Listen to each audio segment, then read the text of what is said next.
Mamedika Chika neyongera maaso ne series zange ez'okusharinga n'abantu okusingira ddala abavubuka okusingira ddala mu bintu eby'ebyenfuna. Naye ebiseera ebisinga munnange toyinza kunnyonnyola lugendo lw'okuva mabega. Abantu abasinga bakusanga wakati mu buli kintu. Ate n'abantu abalala ba bloggers ne bagenda nga babisalamu obutundu obutono. Kati abantu message ne bagifunira wakati olusi n'etabakolera makulu. Kambazeeyo ko mabega mu background yange. Mamedika Chika namala okusoma. I got my university degree in 1990. 91 tufuna scholarships ogenda okusoma masters ne PhD mu mawanga agawerako. Naye nze nakozesa mukisa ogwo nga maze okufuna passport. Nze ne sigenda kusoma masters na PhD. Nze ne nkwata olugendo lwange ne brother wange ne tugenda South Africa okukolera eyo. Ne nkolerayo as an expatriate teacher. Bwe nali eyo ssente zange zisinga naziterekanga mu Barclays Bank. Kati ekintu ekyo nkibabuulidde emirundi mingi engeri omuntu gy'ayinza okusevingamu. I was never reckless. Ebintu ebirungi nabyagalanga naye nga n'okutereka nga ntereka. Era buli mwaka najjanga e Uganda oluusi emirundi ebiri nenziteeka mu Barclays Bank ey'e Uganda. Kati regardless of whatever form of savings you want, engeri gwe gy'oyagala okusevingamu gy'oba okozesa. Naye abantu bangi bagamba nti obugagga oba okukola ssente si kusevinga. Naye nze eyo ye modo gye nayitamu. Era nze gye manyi is the surest way ey'okuweza capital g'ogenda okukozesa. Bwe naweza emyaka 10 ku expatriate work n'ensalawo okudda wano e Uganda. Bwe nzira e Uganda, savings zange mu banka zaalimu. Nalina $200 mu something. Naye ate era ntuuka ntandika kusomesa. Because natandikirawo okusetting up program ya Cambridge mu ssomero baliyita Kaboja Secondary School. Era nava eri mu mulimu gwali mwezi gwa 4 era nayingirira wano mu mulimu Kaboja as a Cambridge head. Nava mu mulimu era nenyingira mu mulimu. Naye nalina ssente zange. Naye emirundi mingi ekintu kino nkinnyonnyodde abantu nti nze olunaku lwe natuukira ku luwumu awaliwo parking yard awo na parkinga BMW yange. Nengenda mu banka okucheckinga ku ssente zange. Nina neze nali nzize ne mutabani wange nga nsibe ku mugongo. Naziwa omuwala yazikyusiriza mu banka ki. Kuba saazikyusiriza ezo ze nalina saazikyusiriza mu Barclays. Rate yaabwe yali wansi. Essente ze nakyusaamu nakkirira nazo okugenda mu paaka okugula taxi. Nkinnyonnyodde abantu emirundi lunye nti nze olunaku lwe nava ku kyeyo olwe lunaku oluvannyuma lw'essaawa emu nali maze okugula kamunye. Ennamba nkyagijjukira yali UAA 804H. Nagigula ku mwami baali bamuyita Kirabira. Yalinga akola mu Kiyembe. Emmotoka eyo olwamala okugigula bepa nenzikirira mu paaka enkadde. Nengenda ka stage kaali wali ku bbali akakola ewa kitange gye nali ngenda okubeera Kabowa Diniya Wankulukuku. Nengendawo ne mbagamba nti nze gwe mulaba nguze emmotoka yange ya taxi. Njagala driver agivuga essaawa eno. Emmotoka okugijja ku mwami oli Kirabira nagiwa bampaka driver baali bakayita super muto. Kaali kakyali kato nga katandika. Naye nga taata wange ekirungi e Kabowa kamumanyi era nga kasula Wankulukuku. Kubeera nange nali ngenda kusula mu nnyumba ya anko wange baali bamuyita Kitatta. Nengenda nako nenkakwasa emmotoka nenkagamba funa driver. Naye zigenda okwera ssaawa 12 nga mu lipooti ze wa muzeeyi Kirabira. Era bwe gwali nnyumiza emboozi eno emirundi mingi nti ssente zaye ze nava nazo ku kyeyo saagulako wadde omugaati gwe twali wadde nalina famire. Kubanga omuvubuka oyo supamuto yamala kudda olw'eggulo ndoza yadda n'emitwalo 32,000 kwe nagula amata n'omugaati. emmere wa muzeeyi wange baali bamaze dda okufumba. So the varying investment strategies are many. Engeri omuntu gy'akolamu ebintu bye n'engeri gy'afunamu ssente eba nnyingi, ziba za mirundi mingi. Kati gwe teebereza omuntu nga yakatuuka apaakinze wali ka paakingi n'agenda n'agula taxi n'agenda essente ze nga tannaba kuziryako. Era enkeera n'engula taxi endala, enkeera nagula taxi bbiri. Emu yali 307 UEG, bino ebinamba ebinene 307 UEG, endala sikyagijjukira. That okuweza ennaku 4 mu Uganda nga nina taxi 4.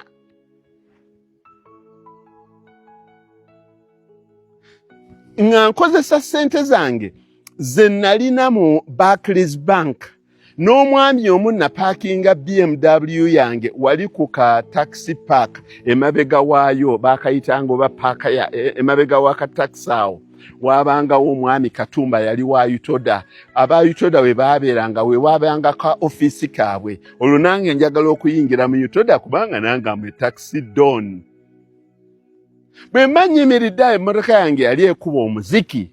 Mulimu omwami kwaliko then yali Kano Lutaya ne Brigadier Bogere nabo baali bali mu taxi baali bazeewo. Munnaabwe omulala sijja kumwogera linnya eyaŋŋamba gwe musajja gwe eyo BMW bw'ojinguza ng'erimu omuziki nampaamu dollars ezawera.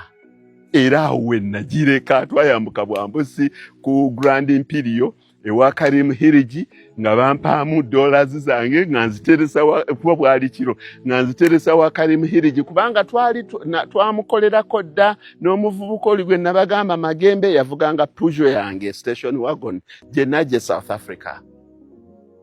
Kati bannange olugendo lw'okwekulaakulanya buli muntu alusoma bubwe.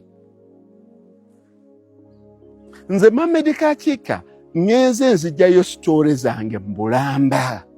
Kati bwe mulaba nga nina views ze n'expressinga ezitataalinga na zammwe mba sibawakanya. Nze mba nsomesa, nze nsinga kusomesa nga nsinziira ku bulamu bwange ne kyendaba nga kye kituufu. Nze naliva mu relatively developed economy. South African economy is more developed than the Ugandan one. Nti nalina life assurance policy ne metropolitan life ne Sanlam. Nembeera ne annuity plan ne Old Mutual. Nga ne bonds, government bonds nazigulako about 9 years ago. Naye bwe nakomawo wano, lwaki saakwata ssente zange nenzigulamu government bonds? Nenzireka bojja ku nnoni yange n'enkaaka nga neesirikidde nga ngamba nti nze nakiggala, nze nina kaashi wange bali bagenda kumpa my fixed income oba bond mu biseera bye baali bagaba mmeka. Saabuuza na kubuuza. Lwaki? Mohamed Kachika has always been an ambitious person. And his degree of ambition is through the right means, right investments, right investment strategy. Because Mohamed Kachika does not believe that you cannot achieve. Mohamed Kachika sikiririza mbutaachivinga. Nze golaba, my expectations are high. Ebintu byensuubira okufuna mu nsi bingi. Kati omuntu ansalira watya angezuwalira atya nangamba nti ku ssente zo zino ngenda kuwanga zino. Ntya. Nze nga simanyi kuzeezaali zisa. At 36, ku myaka 36, nze nalina taxi 28 ku luguudo. Barclays tekyaliwo ne ka magazine simanyi we kali. Where I was the best passenger transporter in Uganda. Nensinga n'abaazi bus in Uganda for 2 consecutive years. When I was 36, 37.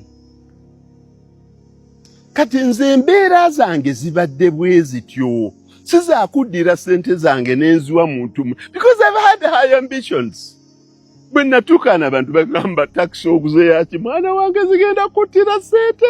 Waakiri waaliguzeemuuka ettaka n'oli fensi nga bw'oba tolina zizimba ne mbagamba nze takisi nja zikolera mu ssente era nazikola paka oluvannyuma lw'emyaka 5 ne ngamba takisi kati nze outgrow nze ne ngenda mu Costas nenzikola. I had a fleet of Costas.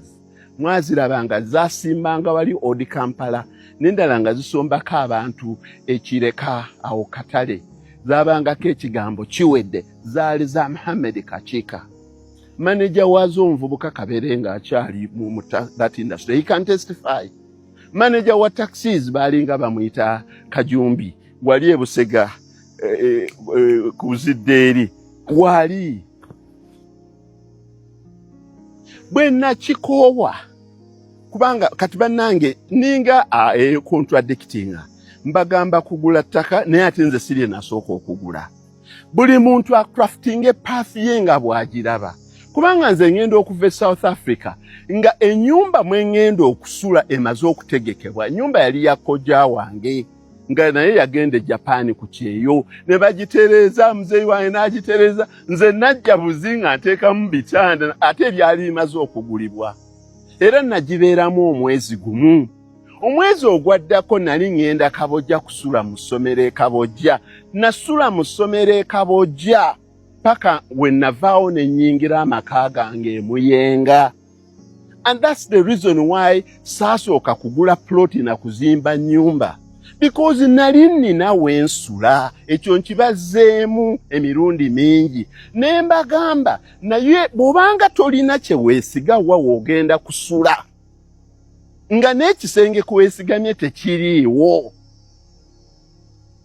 osooka nga kugula ploti n'ozimba n'akayumba kakabeere katono katya woosula.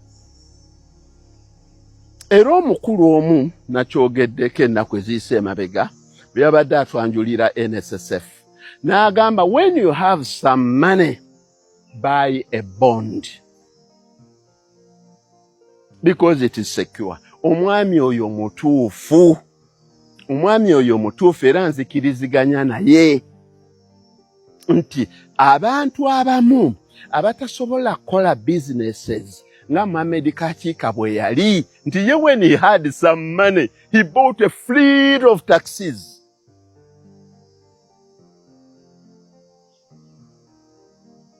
Naye eriyo bangi nnyo ba young cooperatives abalina surplus money. Those that the MD talked about, if you have some money, buy bonds. Naye ng'osanga engeri gy'okolamu tesobola kukkiriza kukola business ndala yonna. Please, I submit. Buy bonds and unity trust. It's a fixed income. But it doesn't work for me because I'm a person of high ambitions. I have seen mostly abantu abasinga tubayita 1, 2, 3, 4. 1 wife, 2 children, 3-bedroom house, a 4-wheel vehicle. Nga aluba weddeyo. Nze Muhammad Kachika ambitions zae zaali nyingi beyond 1, 2, 3, 4.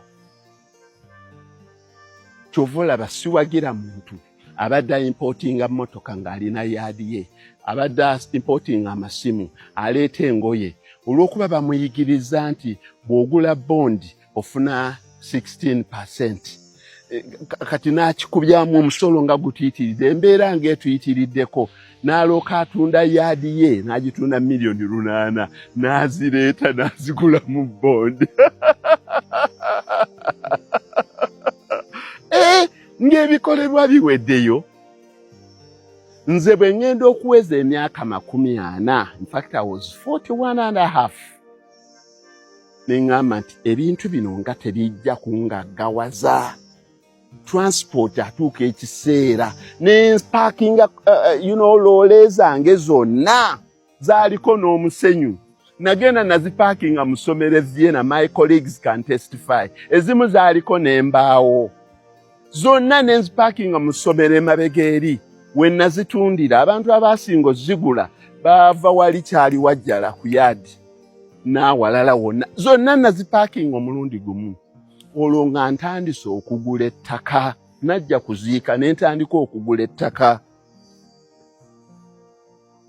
Where we are seated here nkinyonyodde emirundi mingi nti olunaku lwe nzija okuziika ne mbabuuza emmere nga tebagirina, kwolwo olunaku nagula ettaka lya mirundi 3 in one single day. Because that's how I work. That's how I operate. That's how I work. Kubanga nze sirina fixed mind. Era mu wiiki eyo weegenda okugwerako nze nali mpezezza acres 6. Nali mpezezza acres 6 nga nguze mu bifo nga 5 oba 6. Kuba bwe ntyo bwe nkola. Naye eriyo abantu they are risk aversive, nga beegendereza nnyo oba embeera gye balimu tebakkiriza. Banne bw'obanga otya nnyo risk okufiirwa, don't venture into business. Save. I don't call it investing. Save with those financial products with fixed income.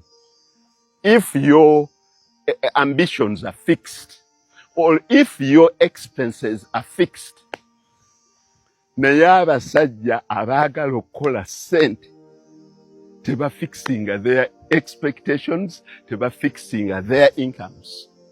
A very good example, Sudiri Ruparelia yakyeyogerera nti yakomawo wano e Uganda mu 86 bagamba yakomawo ne dola emitwalo emeka oba 28 oba 29. Sirowooza nga obugagga buno bwonna bwakoze yazifixinga mu bonds. Kyeva sikkiriziganya n'abaana ab'olupapula ne batandika okukoloboza ne balooka bakulaga 25 years to come ojja kuba olina zino. You can't beat a person who is enterprising. I don't think if I had fixed my income, my savings that I came with from South Africa, that I would be as wealthy as I am. And I've tried to beat all odds. I'm still a corporate executive with a straight record, obugagga wange tebuliimu makoona, but also with an astute business attitude. And astute not being shrewd, nti agula ebintu by'abantu mu ngeri embi. No. Buli muntu yenna namugula mu bulungi. And how I wish I'll ever have time to show these people who are computing these valuations and who are calling out these statistics. Fortunately, my daughter cannot come out. She's a financial analyst and give these records. N'aba wa analysis ya coffins ya jinkolera. Okukakanange mwanyi tuzijjeewo. N'aba wa analysis entuufu ku land valuation. Bagenda ne babalirira bw'odira n'owaayo 100 million ne bakuwa interest rate ya 16%, n'ogi compoundinga n'ogizaayo after 10 years ejja kuba, after 20 years ojja kuba olina 2.2 billion. Who told you life works like that? That you got 100 million. In the first place, where did you get it from? That you invest 100 million in bonds. Where did you get it from? Lwaki temusooka kutunnyonnyola miliyoni 10 ezo z'ogenda okufixinga gye wazijja nga nze Mamed Kakiika gye nnyonnyola gye najja ssente ezaagula ettaka. Kati oluvannyuma lw'ekyo oli n'aloka akubuulyanga bw'ozi compoundinga n'otazijjaayo oluvannyuma lw'emyaka 25 ezifuuka 2.2 billion. Which kind of life is that is fixed to that extent? Nti gwe tolina bizibu. Nga bwe waziteekayo ozirinda kuziika. Is it a funeral plan? Bwe baba bakola nze nagigulako e South Africa bagiyita lasting dignity plan. Neti yabanga ya sente bwe batusalangako randi 22 buli mwezi. Lasting dignity funeral plan. Nga bajja kuziika mu ngeri ey'akabi ennyo. Omuntu bw'angamba nti bw'oziteekayo ne zibeera ku compound interest, after 10 years zijja kuba zifuuse bwe ziti, after 20 years zijja kuba zifuuse bwe ziti. That is hypothetical. I look at their calculations and say, poor boy, this is hypothetical. In real life, you put in money. Money is for 3 reasons. One of them is precautionary motive. Bw'olwala gwe ng'okyazisigazaayo eri gye wazifixinga. bw'oba oli wakusasula school fees. I agree with people abaziteekayo nga bwe bazijjayo n'amanya nti school fees z'abaana naziwona. Nateeka 200 million mu bonds. 200 million zimpa million ana omwaka. 200 million ana gensalamu n'ensasula school fees z'abaana. Ekyo ekya school fees z'abaana nakiwona. That's why I don't call it an investment and call it a savings. Because abasinga nze bemmanyi gwe mulimu gwakyo naga nafunye gratuity yange, nafunye sente zange, natunze ettaka lyange, n'aziteekayo n'agambe kati ensonga y'abaana abasome Canada eyo nagiwona. Returns eziveri, but it is not for day-to-day expenses. It is money is for three motives. One of them is transactional, precautionary, and saving and investment motive. The man talking to you about investment has vast acres of land in the radius of 50 kilometers from Kampala, which he bought on the grounds that one MD said, when you have money, buy a bond. To Kachika, it was when you have money, buy productive land. Sibagambe mwenanti mugule taka. Mbagambe mugetinge involved into productive ventures. Mulemo gendera kukora soya agenda wo. Agenda kutata n'omugigi omulamba. Gonna gubeerawo nga gulindiridde. Bank of Uganda erangiridde interest rate ki. You know, treasury bonds za balemererwe okuzimba amakolero, balemererwe okuzimba ebizimbe, balemererwe okulima, balemererwe okukola ebintu bingi. I said I'm going to give you one case study. Ku ttaka lyange eriri wali Bakukuba. Kandi baweeko case study okuva lwe naligula. Ettaka eryo nagula ebibanja by'abantu abasukka mu 40 ne mbasasula. Kuliko omuntu eyali alinako leasehold ye ne musasula. Oluvannyuma after some time there was a freehold ne ngisasula. Now between that time period when I bought that land in 2010, ettaka eryo ndikoleddeko ebintu bye bino. Olwaligula bwe nti ne nditereeza nasooka disimbako kasooli. Ne nzijawo kasooli 33 tons. Nimma ne mu bitundu ebirala bye nali nnina ne nzijamu kasooli. Okukakkana mukwano gwange n'annyamba n'amuntundira mu World Food Program. Nenfuna $3,313. Kasooli aba wa myezi 4. Kasooli bwe namugyamu n'ensimbamu emiti mu 2010. Ogenda okutuuka mu 2016 emiti gye nali nsimbyemu. Ate era nali nga ntemamu nga nsalira. Emiti gyali gigezze. Awo ebiseera ebyo Umeme yali egula nnyo emiti. Nze situunda direct Umeme, nze nguza agency baazo. Ne bajja ne bagula emiti okuva mu gundi yange eyo. Baagula emiti 3,700 ku mitwalo 15 buli gumu mu 2016. N'entunda emiti egyali emikyamu eminene gye basalamu embaawo, natunda emiti 94 ku mitwalo 12. Ebwasigalawo obulala nabwo ne butundibwa. Naye nalinga nsala eno emiti ng'eno bwe tusimba bwe tuzzaamu. Era tugenda okutuuka mu COVID awo yali atandise.